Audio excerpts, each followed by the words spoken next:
Madam, ఇది ఉచిత bus అనేది దాదాపుగా కూలి చేసుకునే మహిళలకి, రోజువారీ ఏదో చిన్నపాటి ప్రైవేట్ ఉద్యోగాలకు వెళ్ళే వాళ్ళకి, షాపింగ్ మాల్స్, ఇంకొక అంటే ఒక కమ్యూనిటీ భవనాల్లో కూలి పని చేసుకోవడానికి వెళ్ళే వాళ్ళకి, ఇట్లాంటి చాలా మందికి ఇది పెద్ద బాసట ఇచ్చినట్టు అవుతదండి. ఎందుకంటే వాళ్ళకుండే జీతాలు అతి తక్కువ ఉంటాయి. 10,000 లోపే ఉంటాయి. 10,000, 15,000 లోపు ఇట్లాగే ఉంటాయి. ఉదయం వెళ్లి సాయంత్రం వరకు వర్క్ చేసి మళ్ళీ తిరిగి వెళ్తూ ఉంటారు పల్లెటూర్లకి. నగరానికి దగ్గరగా ఉండే పల్లెటూర్ల నుంచి ఎక్కువ మంది ఇట్లాంటి సర్వీసెస్ వస్తూ ఉంటారు.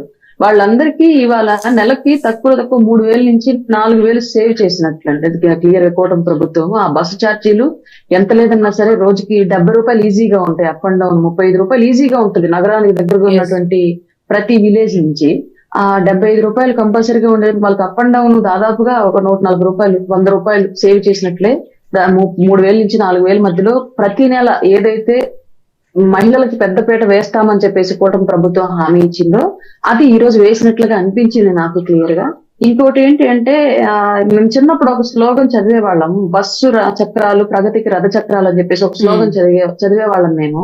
అది ఈ రోజు కూటమి ప్రభుత్వంలో ఆ స్లోగన్ కి జస్టిఫికేషన్ జరిగింది అని నాకు అనిపించిందండి. నిన్న ఆ బస్సులో సాధారణ మహిళలతో పాటుగా సీఎం గారు, ఉప ముఖ్యమంత్రి గారు, లోకేష్ గారు, అలాగే బీజేపీ అధ్యక్షులు మాధవ్ గారు, నలుగురు సాధారణ మహిళలతో పాటు ప్రయాణం చేస్తూ రోజువారీ బస్సు అవసరం మహిళల జీవితాల్లో ఎలా ఉంది, అది వాళ్ళకి ఎలాగ భారంగా మారింది, కూటమి ప్రభుత్వం వచ్చిన తర్వాత ఈ ఉచిత బస్సు పథకం వాళ్ళ కుటుంబాలకు ఎలాగా ఆసరాగా నిలవబోతుంది అనే అంశాలను తెలుసుకుంటూ వాళ్ళు ప్రయాణం చేయడం ఒకటి.